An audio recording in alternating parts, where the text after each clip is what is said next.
Salamat sa pakikinig sa aking kwento. Ang iyong feedback ay makakatulong sa akin na mapabuti at pagandahin PA ang MJ sumusunod na kwento. Maraming salamat po.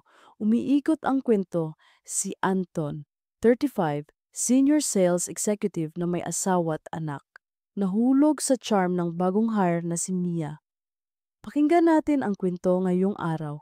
Madalas akong magising ng maaga bago ang isang biyahe kahit PA sanay na ako sa proseso. Pero iba ang pakiramdam ko noong umagang iyon. Alas 4 PA lang ng madaling araw, gising na ako. Nakaupo ako sa gilid ng kama, hawak ang pasaporte at tiket papuntang Singapore. Si Lila, asawa ko, ay mahimbing pang natutulog sa tabi. Marahan kong hinaplos ang buhok niya at sinilip si Gab, anak naming 7 taong gulang, na nakahiga sa katabing kwarto. Pinagmamasdan ko ang mahimbing niyang tulog, ang banayad na paghinga na parang musika sa maagang umaga. Sa isip ko, inuusal ko, underscore. Para sa kanila ang lahat ng ito, ang overtime, ang sales trips, ang bawat pitch na ginagawa ko. Pero sa kaibuturan ko, may kaba akong hindi ko maipaliwanag. Asterisk, asterisk, asterisk, alas 5. Nasanaya na ako. Sa terminal sinalubong ako ng amoy ng kape at tunog ng MGA trolley na hinihila sa marmol na sahig. Maaga rin dumating ang team ko. Si Mia, ang bagong hire, ang una kong nakita. Nakasabit PA ang ID lace niya. Kahit wala namang kailangan sa airport, nakadamit ng simpleng puting blouse at itim na slacks. May backpack siyang maliit, masyadong magaan para sa isang linggong biyahe. Good morning, Sir Anton. Masiglang bati niya, parang hindi PA puyat. Ngumiti ako, pilit na pinanatiling propesyonal ang tono. Good morning, Mia. Handa ka na ba sa baptism of fire? Oo naman, sir. First business trip ko ito. Excited ako pero kinakabahan din. Normal lang yan, sagot ko. Kaya nga andito kami para i-guide ka.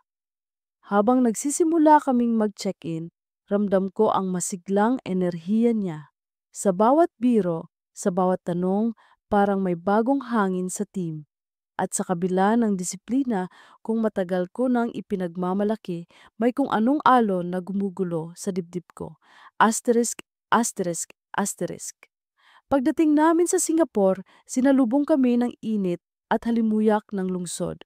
Ang MGA kalsada ay makinis, ang MGA gusali, parang salamin na sumasalamin ng sikat ng araw. Diretso kami sa regional office para sa unang briefing. Naupo ako sa harap ng mesa, ipinapakilala si Mia sa MGA kliyente. Nakita kong mabilis siyang makasalo, mahusay makinig at kayang sumagot ng diretsyo. Sa isip ko, underscore, magaling pala talaga siya. Hindi lang charm, may talino rin. Maghapon kaming nag-ikot para maghanda sa MGA susunod na araw ng pitch. MRT rides, mabilis na lakad at mabilis ding pagpapalit ng lugar. Hindi ko na mabilang kung ilang beses naming binanggit ang salitang target at quota.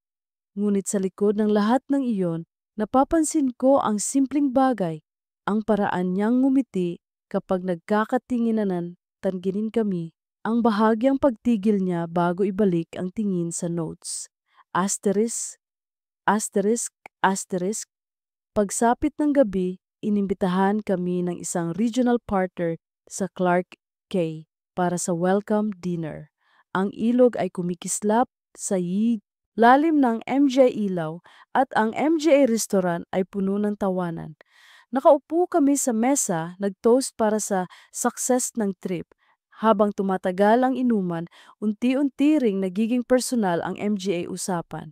Tinanong siya ng isa sa MGA kasamahan, "So Mia, may boyfriend ka ba?" Napatawa siya, bahagyang napahiya. "Wala po, focus muna sa career. Fresh graduate lang kasi ako." Nagbiro ako. Good choice. Mahirap pagsabayin ang pressure ng sales at relasyon. Tumawa siya, tumingin sa akin. "Sir, paano niyo nagagawa? May pamilya na kayo pero top performer PA rin." "Disiplina. Sagot ko, medyo seryoso.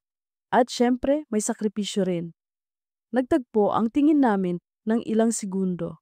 Ramdam kong may tanong sa likod ng MGA mata niya. Kung anong klase ng sakripisyo ang tinutukoy ko. Asterisk, asterisk, asterisk. Pagbalik namin sa hotel, mag-aalas 11 na ng gabi. Tahimik ang lobby, malamlam ang ilaw. Habang naglalakad kami patungo sa elevator, napansin kong halos magdikit ang kamay namin.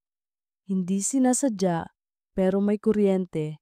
Agad kong binawi, pilit na tumikhim. Pagpasok sa elevator, kaming dalawa lang ang naiwan. Tahimik, naririnig ko lang ang tunog ng elevator at tibok ng puso ko. Nang dumating kami sa floor, nauna akong lumabas pero ramdam kong sumunod siya agad. At sa salamin ng lobby, bago kami pumanhik sa kanya-kanyang kwarto, nakita kong may aninong nakatayo sa sulok, hawak ang cellphone. Nakaharap sa amin, tila ba kinukuhanan kami ng litrato. Nang lingunin ko, mabilis itong tumalikod at nawala. Hindi ko alam kung guni-guni lang ng pagod, pero nagsimulang bumigat ang dibdib ko.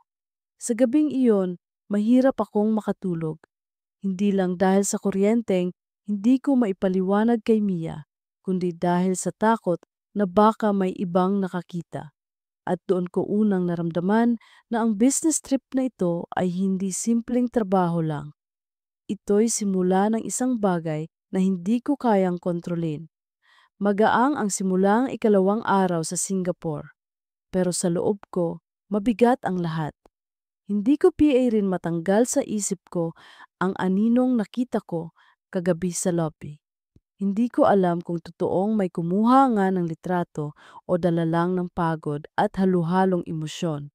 Pero isa lang ang malinaw, kung totoo man iyon, pwedeng maging simula ng kapahamakan. Kailangan kong ibalik sa trabaho ang atensyon ko. Kaya nang bumaba ako sa breakfast buffet ng hotel, nagkunwaring normal lang. Nakita ko si Mia at dalawa PA naming kasamahan na kumakain na. Kumaway siya sa akin, masigla PA rin, parang walang kahit anong iniisip. Sir Anton, dito po, tawag niya. Umupo ako sa tabi niya at napansin kong may dala siyang makapal na notebook.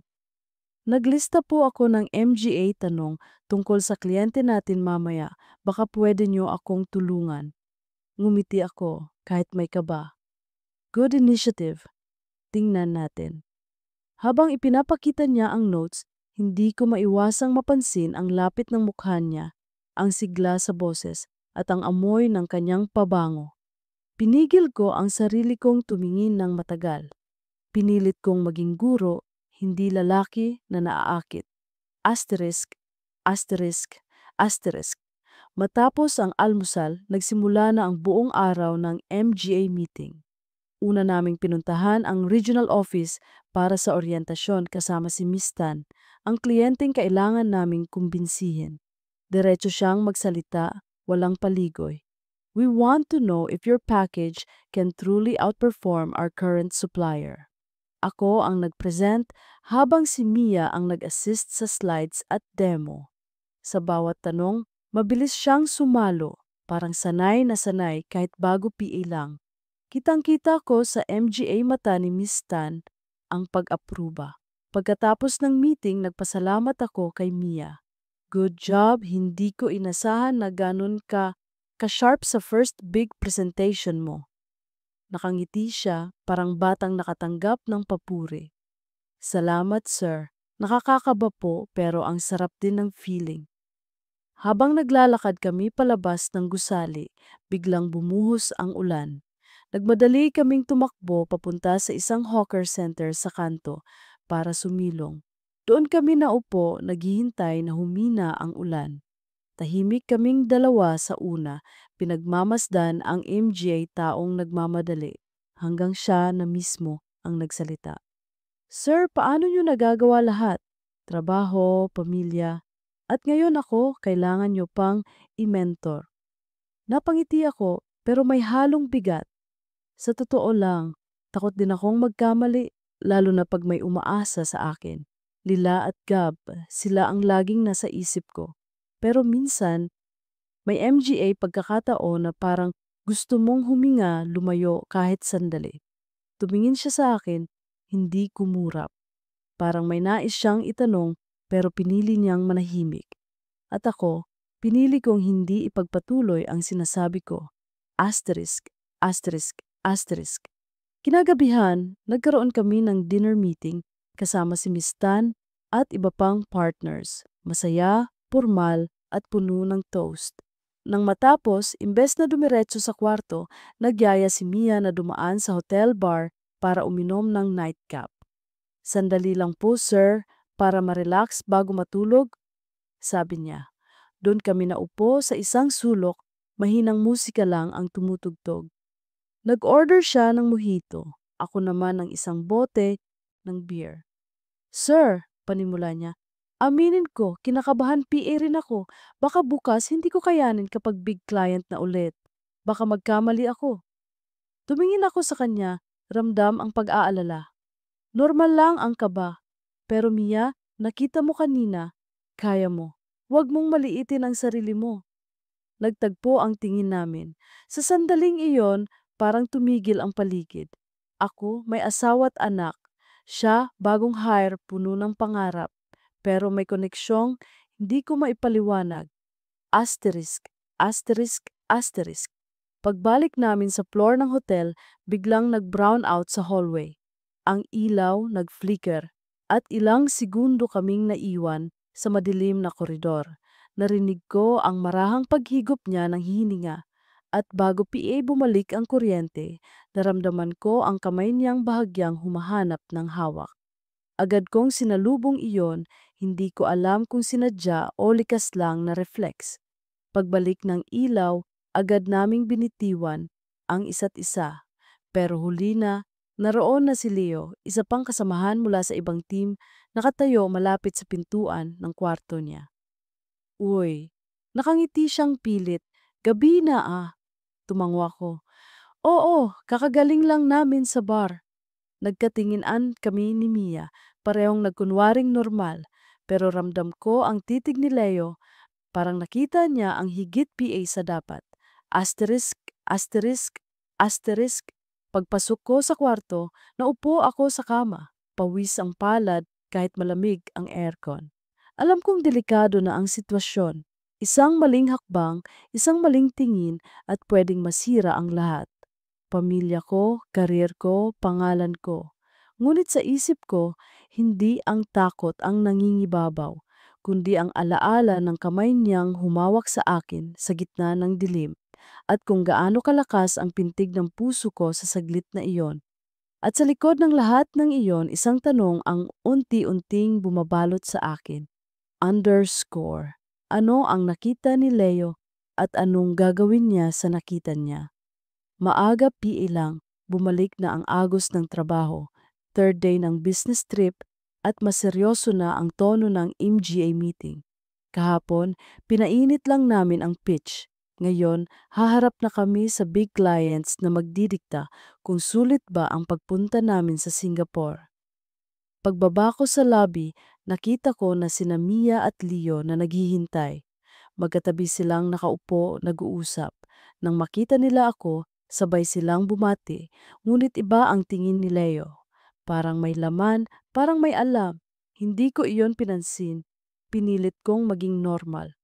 Mia, ready ka na ba sa second round ng presentation?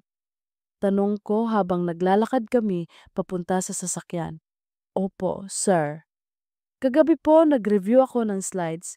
Inulit ko PA yung demo sequence para hindi ako kabado. Good, sagot ko, pinilit ng umiti. Makakaasa ako sa'yo. Sa likod ng isip ko, hindi mawala ang tanong. Ano nga ba ang nakita ni Leo kagabi at hanggang saan niya iyon dadalhin? Asterisk, asterisk, asterisk. Sa meeting room ng kliyente, naging maayos ang takbo. Si Mia ang nag-demo ng software habang ako ang sumagot sa mas mabibigat na tanong tungkol sa pricing at implementation. Kahit bago PA lang siya, ang bilis ng kamay niya sa laptop, ang galing ng boses niya na malinaw at diretso. Napansin ko ang impressed na tingin ng MGA kliyente. Excellent teamwork, sabi ni Miss Tan matapos ang meeting. I think we can move forward to a pilot project. Pagkatapos ng session, nagpasalamat ako kay Mia. Kung hindi dahil sa'yo, hindi natin maaabot to. Ngumiti siya, medyo namula. Sir, team effort po yon. Habang nag-uusap kami, napansin kong nasa gilid si Leo, nakatingin. Nang magtagpo ang tingin namin, ngumiti siya pero hindi ko mabasa kung anong klaseng ngiti iyon. Asterisk, asterisk, asterisk. Tanghali, may lunch break kami bago ang susunod na appointment. Nagdesisyon ang team na kumain sa isang food court malapit sa opisina. Naghiwa-hiwalay kami ng mesa dahil puno at nauwi kaming dalawa ni Mia sa isang sulok. Habang kumakain ng laksa, nagtanong siya, Sir, na-miss niyo po ba ang pamilya niyo? Nakikita ko po kasi kayo, laging nakacheck sa phone. Tumango ako, huminga ng malalim. Oo, lalo na si Gab. Bago kami umalis, sabi niya, Daddy, bilisan mo, ha? Hindi niya naiintindihan kung gaano kahirap ang trabaho minsan. Ngumiti si Mia, pero malungkot ang MGA mata. Wala pa po akong sariling pamilya, pero naiisip ko, siguro ang hirap din para sa asawa niyo. Lagi kayong wala. Alam ko, sagot ko, halos pabulong. Kaya nga sinusubukan kong mag-focus para hindi masayang ang lahat ng sakripisyo. Tahimik kaming kumain pagkatapos. Ngunit sa pagitan ng bawat subo, ramdam ko ang hindi nasasabing MGA salita. Asterisk, asterisk, asterisk. Pagbalik namin sa opisina, nagkaroon kami ng rehearsal para sa final pitch. Nag-book kami ng isang quiet room, kaming dalawa lang para mag-practice ng flow. Doon nagsimulang lumabo ang linya. Habang nakaupo siya sa tabi ko, pinapakita ang slide transitions. Napadikit ang balikat namin. Hindi ko agad inalis. Sa bawat pagsasalita niya, nararamdaman ko ang init ng hininga niya sa gilid ng aking leeg. Nang maramdaman niyang tahimik ako, tumingin siya. At bago PA ako makaisip, lumapit ang mukha niya. Isang mabilis na halik, hindi planado, hindi rin mahaba, pero sapat para bumilis ang tibok ng puso ko. Agad kong umatras. Mia, hindi dapat. Pero bago ko PA matapos, ngumiti siya, mahina ang boses. Pasensya na sir, nadala lang. Tumayo ako, naglakad papalayo. Kailangan nating maging propesyonal. Walang nakakaalam nito. Walang dapat makaalam. Tumango siya, seryoso ang muka. Oo, sir, naiintindihan ko. Ngunit sa loob ko, alam kong hindi ganoon kasimple. Asterisk, asterisk, asterisk, gabi, nagpunta ang buong team sa Marina Bay para mag-dinner at mag-unwind. Matapos ang pagkain, naglakad-lakad ako sa rooftop deck, pinagmamasdan ang ilaw ng lungsod. Dumating si Mia, tahimik na tumabi. Sir! Wika niya, salamat sa lahat ng guidance. Kahit ilang araw, PA lang ang dami ko nang natutunan. Ganun talaga. Sagot ko pilit na seryoso. Part ng trabaho ko ang mag-mentor. Pero sir, kuminto siya, tumingin sa akin, alam kong hindi lang trabaho ang namamagitan sa atin. Napasinghap ako, hindi makasagot. Sa likod ng isip ko, bumabalik ang halik kanina at ang damdaming pilit kong tinatago. Bago ko siya masagot, biglang tumunog ang phone ko. Unknown number. May dumating na message na may kasamang larawan. Pinakita ko kay Mia, litrato naming dalawa sa lobby noong unang gabi. Magkatabi, nakangiti, parang mas higit PA sa kasamahan. May kasamang text. Nice business trip, mag-ingat ka, Anton. Nanlamig ako, hindi na ito guni-guni. May mata na nakatutok sa amin. At hindi lang basta mata, may hawak silang ebidensya. Habang nakatingin ako sa litrato, alam kong hindi na ako makakatakas. Ang business trip na ito ay nagsisimula ng maging isang bitag. Pagkagising ko kinaumagahan, ramdam ko PA rin ang bigat ng text na natanggap ko kagabi. Hindi na ako nakatulog ng maayos. Paulit-ulit kong iniisip kung sino ang kumuha ng litrato namin ni Mia at kung anong plano nilang gawin dito. Sa breakfast buffet ng hotel, sinubukan kong magmukhang normal. Umupo ako kasama ang team. Nakangiti si Mia pero halata sa kanyang MGA mata ang kaba. Si Leo naman, parang masyadong maayos ang nangiti niya, masyadong pilit. Anton, ready ka na ba sa final pitch mamaya? Tanong niya, kaswal, pero may himig ng biro.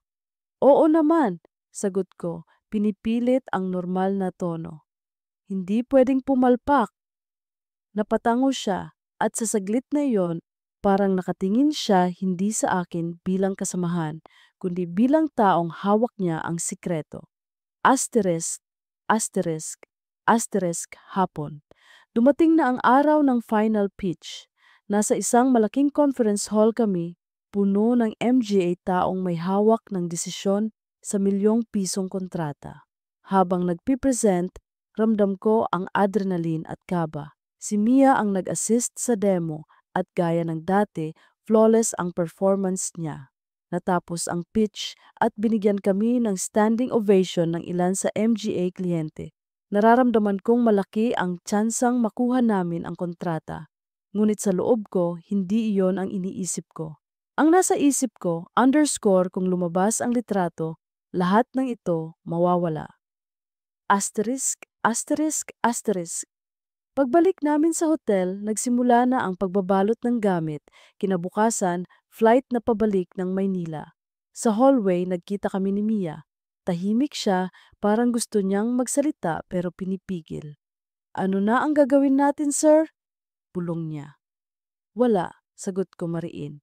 Hindi dapat malaman ng kahit sino. Hanggat kaya nating itago, itatago natin. Tumango siya pero halatang takot. Paano kung may kumalat? Paano kung malaman ni Ma'am Laila? Hindi ako nakasagot. Sa isip ko, nakikita ko ang mukha ng asawa ko, ang MG mata ng anak ko. Asterisk, asterisk, asterisk, kinabukasan. Sakay na kami ng eroplano pabalik ng Maynila. Tahimik ang lahat, pagod at sabik makauwi. Habang nasa ire, biglang lumakas ang turbulence. Napahawak si Mia sa kamay ko, mahigpit, parang ayaw bumitaw. At sa loob ng ilang segundo, hinayaan ko iyon. Para kaming dalawang taong nagtatago sa gitna ng unos. Nang bumalik sa normal ang biyahe, mabilis niyang binitiwan ang kamay ko, sabay iwas ng tingin. Ako na may nakatulala sa bintana, pinipilit kalmahin ang puso ko. Paglapag namin sa Naiya, sinalubong kami ng amoy ng Pilipinas. Mainit, maalikabok, at pamilyar. Sa arrival area, nandoon si Lila at si Gab. Tumakbo agad si Gab papunta sa akin. Daddy! Sigaw niya. Niyaakap niya ang leeg ko at doon ako muntik na maluha. Si Lila, nakangiti, pero ramdam kong pagod siya. Hinagkan ko siya mahigpit, parang gusto kong humingi ng tawad kahit hindi niya alam ang dahilan. Asterisk, asterisk, asterisk. Kinagabihan, habang natutulog si Lila at si Gab, nakatanggap ako ng bagong email. Subject, we know. Nang buksan ko, naroon ang parehong litrato namin ni Mia sa lobby at dagdag PA. Isang kuha mula sa bar, kung saan halos magdikit ang aming MGA mukha. May kasamang mensahe, gusto mong manatiling tahimik ang lahat? Mag-usap tayo. Kinabahan ako. Sino ang nasa likod nito? Si Leo ba? O may mas pataas pang tao? Asterisk, asterisk, asterisk. Pagpasok ko sa opisina kinabukasan, sinalubong ako ng MGA Bulong. Close daw sila ni Mia. Ang bilis ng promotion ni Mia, baka may dahilan. Nagkukunwari silang walang alam, pero ramdam ko ang MGA, matang sumusunod sa bawat kilos ko. Habang naglalakad ako, papunta sa mesa ko, lumapit si Leo. Anton, bulong niya. Ang ganda ng trip natin, ang dami kong nalaman. Tumingin ako sa kanya, seryoso. Ano't yung ibig mong sabihin? Ngumisi siya.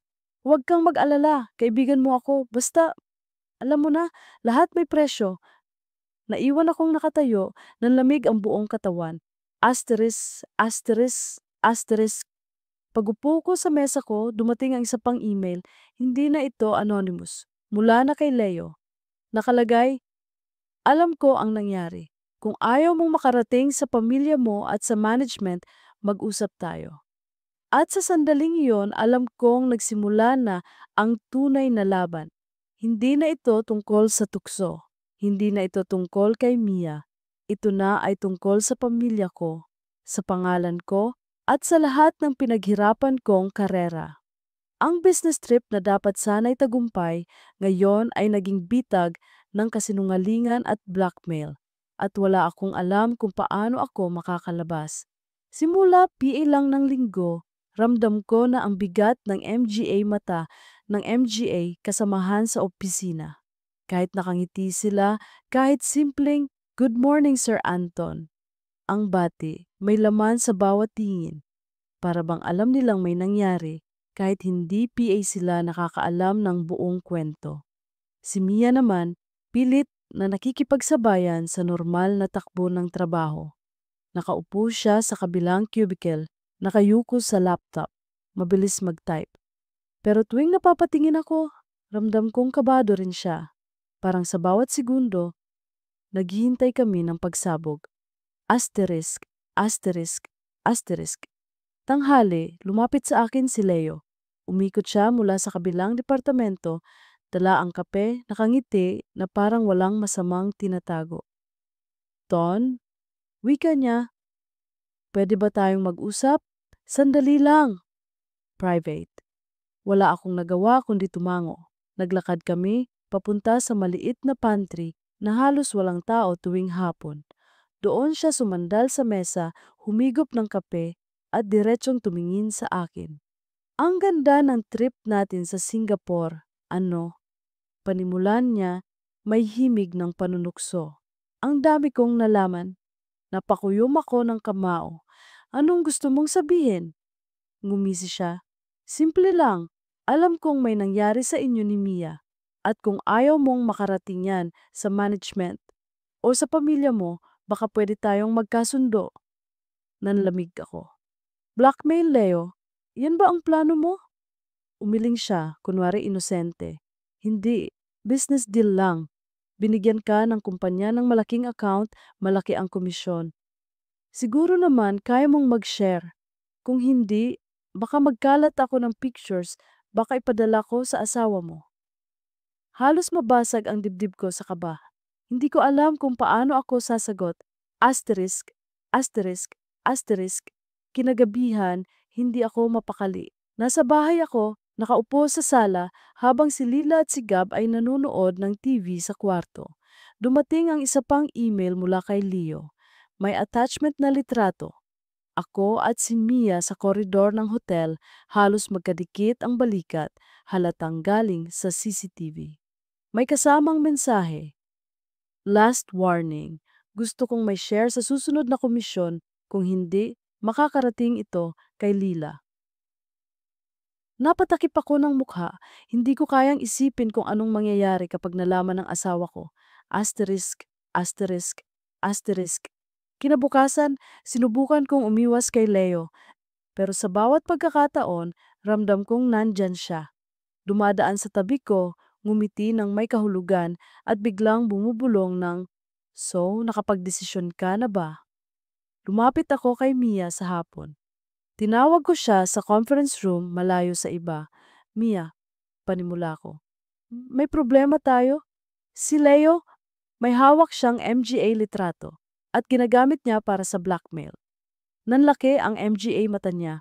"Ano? Paano niya nakuha? Hindi ba't wala namang ibang nakakita?" "Siguro may kakilala sa security o baka may connection sa hotel." Humugot ako ng malalim na hininga. Gusto niyang may parte sa komisyon. Kung hindi, ilalabas niya ang lahat. Napaluhod ang balikat ni Mia. "Sir, anong gagawin natin?" Asterisk, asterisk, asterisk. Nagdesisyon akong kumonsulta kay Sam, kaibigan kong nasa finance. Alam kong matagal na niyang pinagkakatiwalaan ang integridad ko. Lumapit ako sa kanya sa cafeteria, kinahapunan. "Sam," mahina akong sabi, "hypothetical lang. Paano kung may nagtatangkang makialam sa commission structure? Halimbawa, gusto nilang humingi ng cut kapalit ng pananahimik. Tinitigan niya ako. Ton, delikado yan. Una, violation ng ethics. Pangalawa, kung may makaalam nito, pwedeng masira ang buong career mo. At kung blackmail ang usapan, lalo na. Paano kung may ebidensya silang hawak? Ebidensya ng ano? Hindi ako nakasagot. Hindi ko masabi ang totoo. Kaya umiling lang ako at sabay banggit, sensitive. Pero salamat, Sam. Asterisk, asterisk, asterisk, gabi. Sa email ko, may panibagong mensahe. Hindi lang litrato ngayon. May video clip mula sa bar sa Singapore. Nakaupo kami ni Mia, nag-uusap ng malapit at sa isang segundo, halos magdikit ang labi namin bago kami natawa. At may kalakip na mensahe. Gusto mong makita ito sa inbox ng asawa mo bukas ng umaga?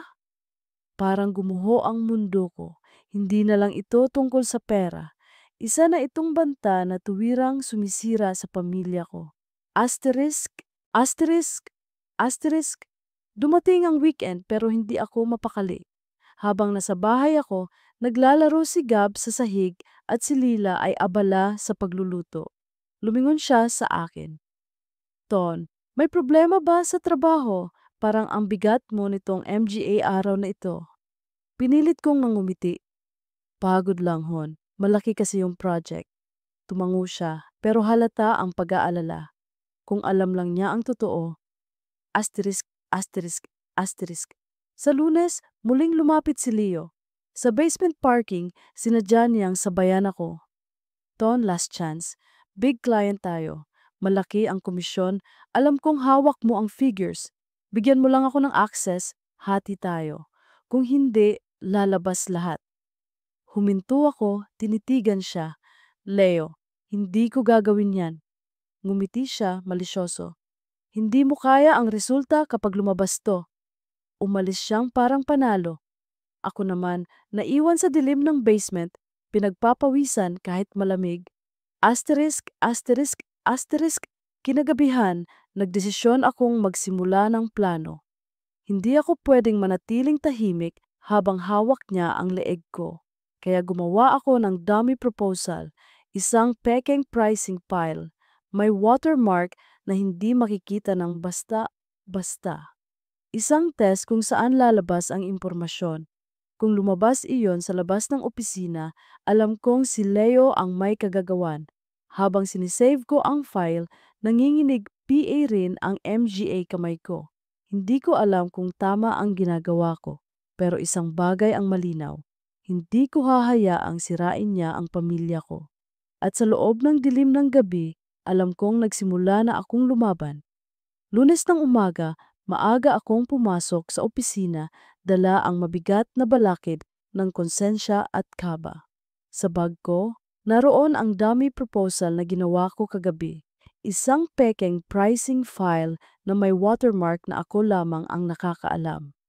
Plano kong gamitin ito bilang patibong laban kay Leo. Kung lumabas ang file na iyon sa labas ng kumpanya, malinaw na siya ang may kagagawan.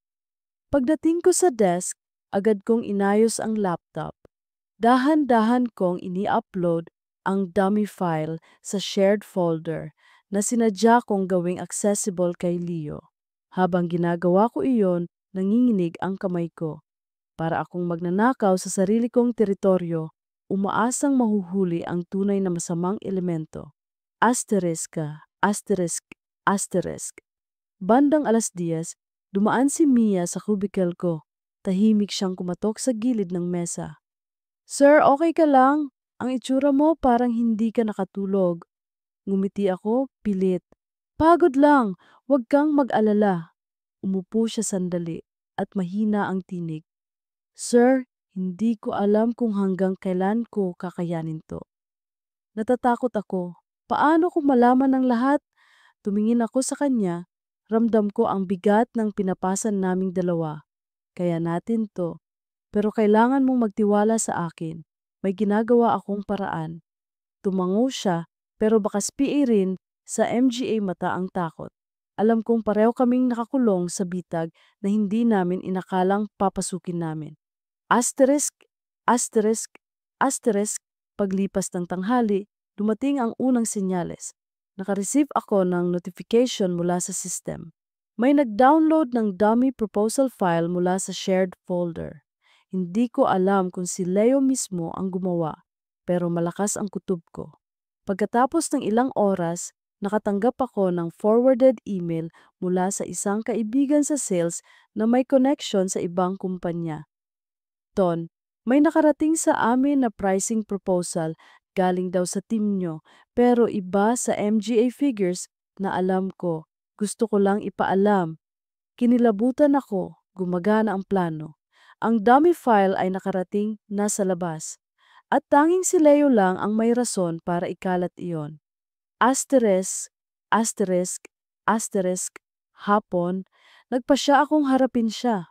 Paglabas ko ng elevator, nakita ko siyang nakatayo malapit sa vending machine, nagte-text. Lumapit ako. Leo, kailangan nating mag-usap. Mariin kong sabi. Ngumiti siya, parang wala lang. About what? Alam ko na. Sagot ko, diretso ang tingin. Ikaw ang nagpakalat ng pricing. Ikaw ang may hawak ng MGA litrato at ginagamit mo lahat para sa sarili mong interes. Bahagyang nag-iba ang ekspresyon niya pero mabilis din niyang natakpan ng nangisi. Ton, careful ka sa MGA sinasabi mo. Wala kang ebidensya. Meron, sagot ko, sabay kuha ng flash drive sa bulsa. Watermarked ang file na pinakalat mo. Alam kong galing sa account mo. Natigilan siya saglit pero agad ding nangumiti muli. Kung totoo man yan, akala mo ba makakaligtas ka? Hindi ako nag-iisa. May kasama akong mas mataas sa iyo. Kahit anong gawin mo, hindi ako mawawala. Asterisk, asterisk, asterisk. Kinagabihan, kinausap ko si Mia. Nagkita kami sa isang maliit na kafe, malapit sa opisina, tahimik at malayo sa ibang tao. Mia, malinaw na si Leo ang may pakana. Pero hindi siya nag-iisa, sinabi niyang may kasama siyang mas mataas. At kung totoo yon, mas delikado tayo. Nanginig ang boses niya. Sir, baka dapat na tayong umamin. Sabihin na lang natin ang totoo bago PA lumala. Umiling ako. Hindi ganun kadali.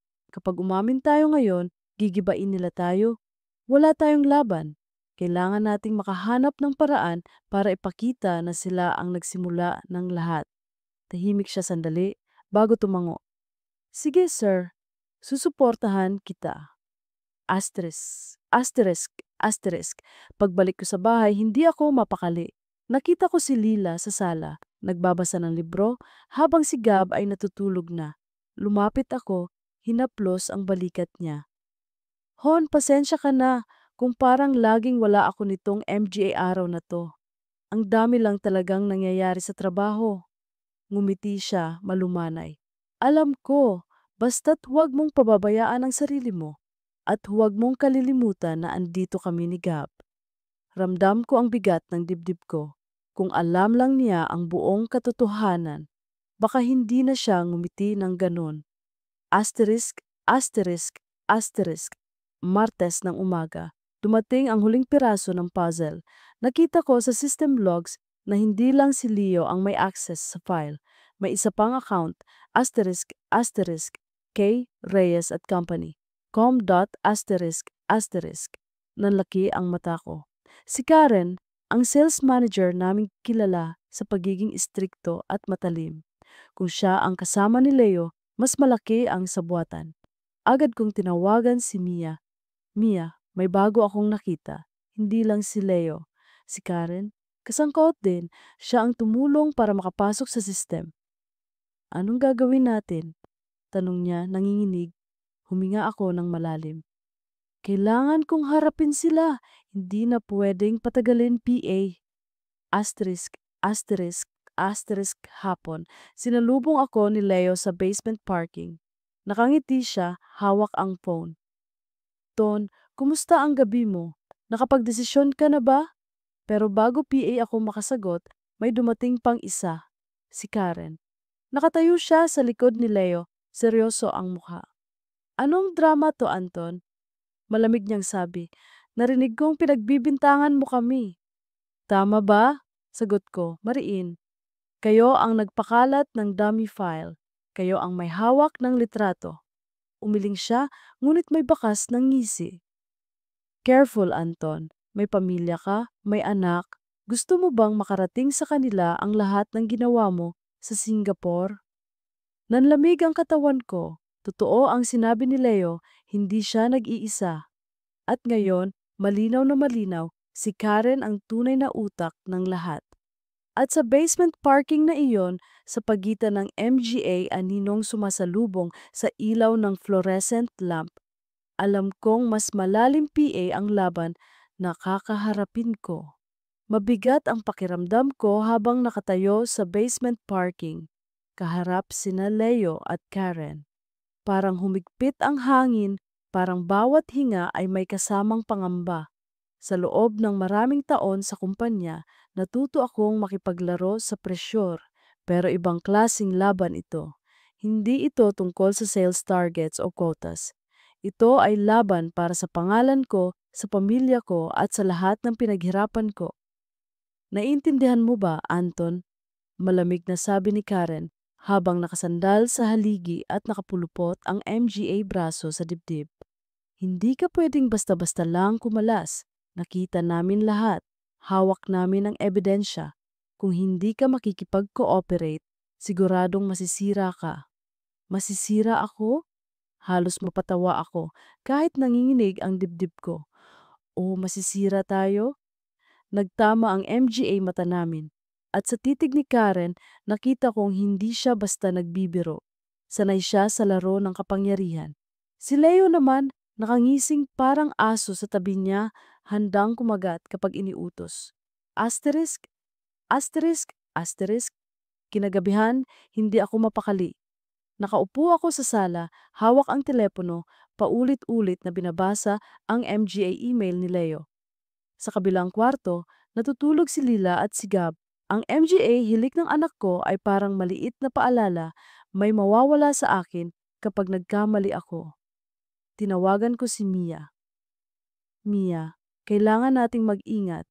Hindi lang si Leo ang kalaban natin, si Karen mismo ang may hawak ng laro. Siya ang nagbibigay ng access. Siya ang nagpapalabas ng MGA file. Anong gagawin natin, sir? Nanginginig ang boses niya. Hindi ko na kaya ang ganito. Bawat araw natatakot ako. Hindi tayo pwedeng umatras. Sagot ko. Pero kailangan natin ng plano. Hindi sapat na may ebidensya tayong forged file. Kailangan nating ipakita ang buong sabwatan. Asterisk, asterisk, asterisk. Kinabukasan, sinimulan ko ang hakbang. Lumapit ako kay Sam Mool, a finance, kaibigan kong matagal ko nang pinagkakatiwalaan.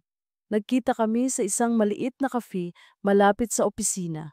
Sam, panimula ko, kailangan ko ng tulong. May nangyayaring mali sa loob ng kumpanya.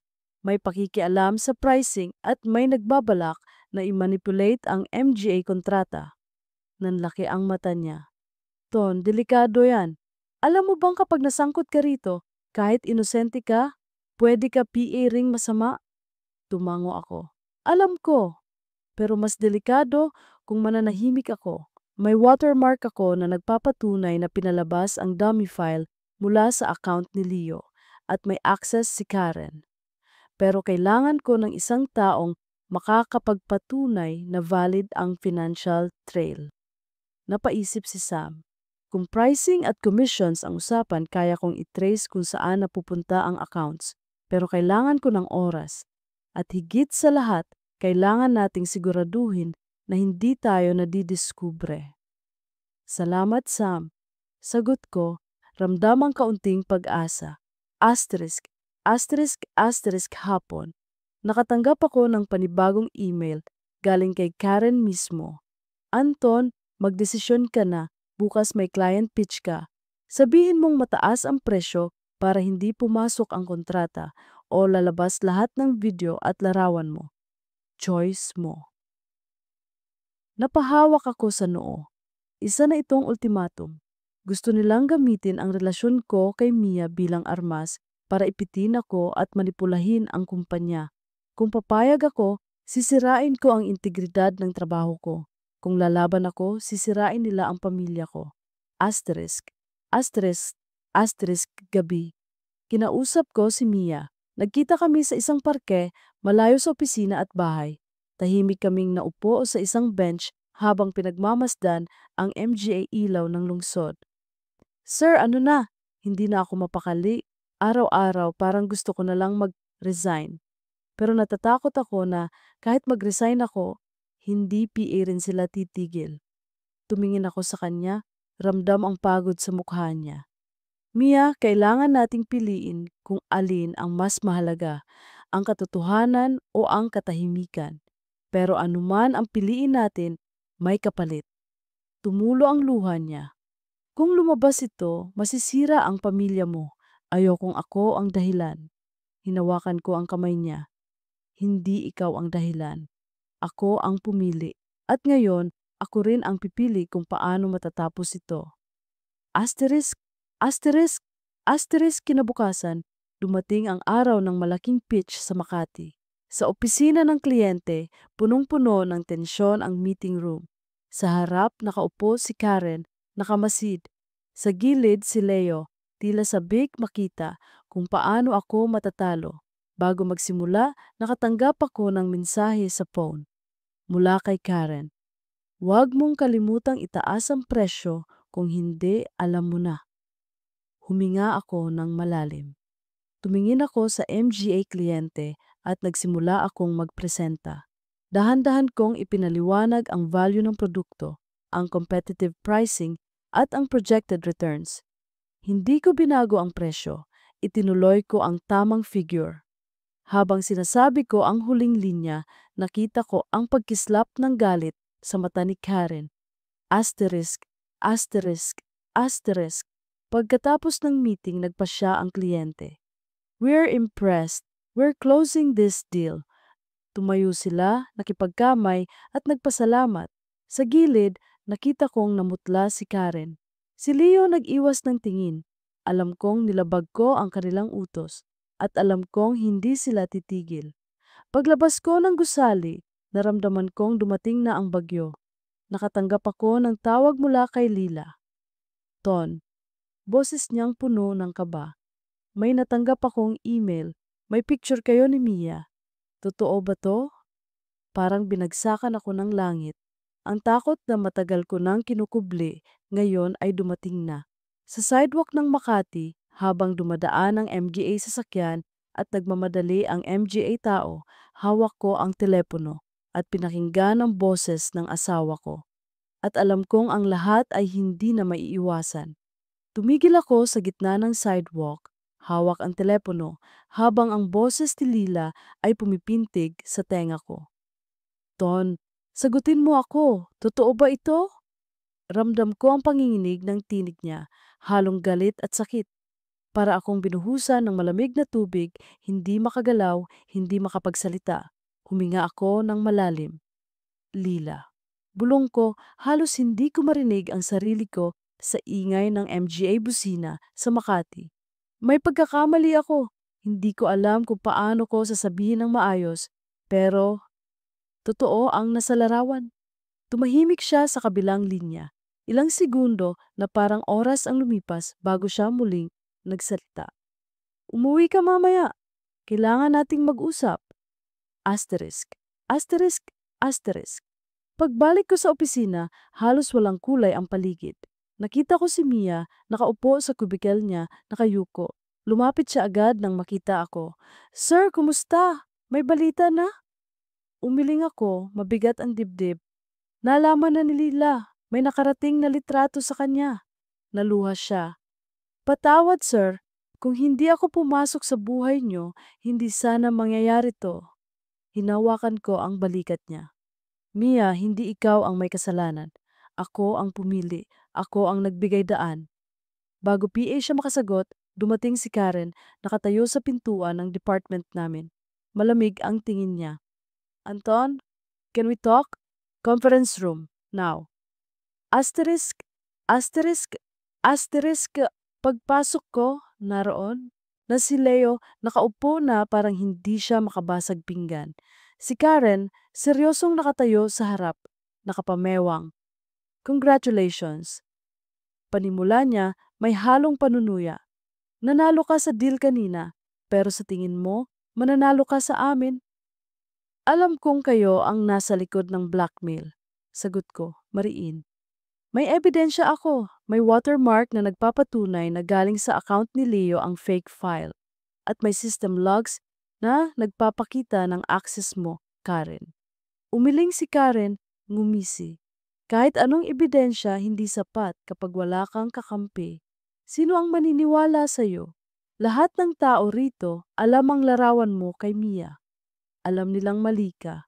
At kapag lumabas lahat ng video, tapos ka na. Humakbang ako papalapit, hindi na pinansin ang kaba. Kung gusto niyong sirain ako, gawin niyo.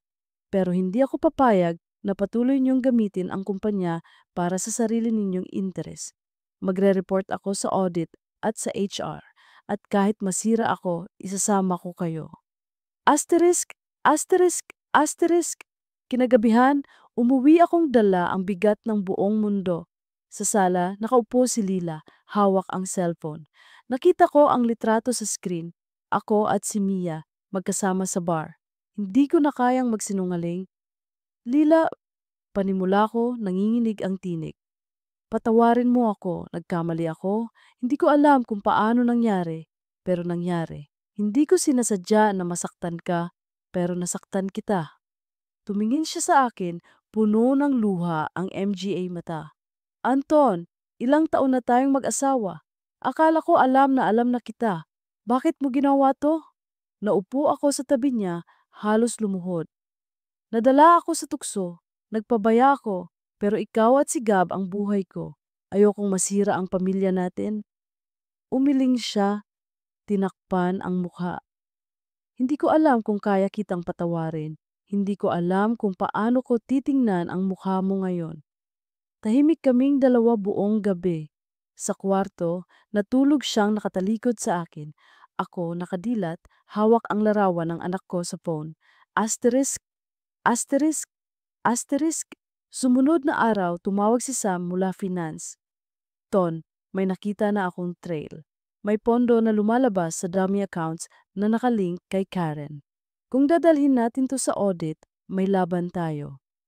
Parang may bahagyang liwanag na pumasok. Salamat, Sam. Ito na ang pagkakataon.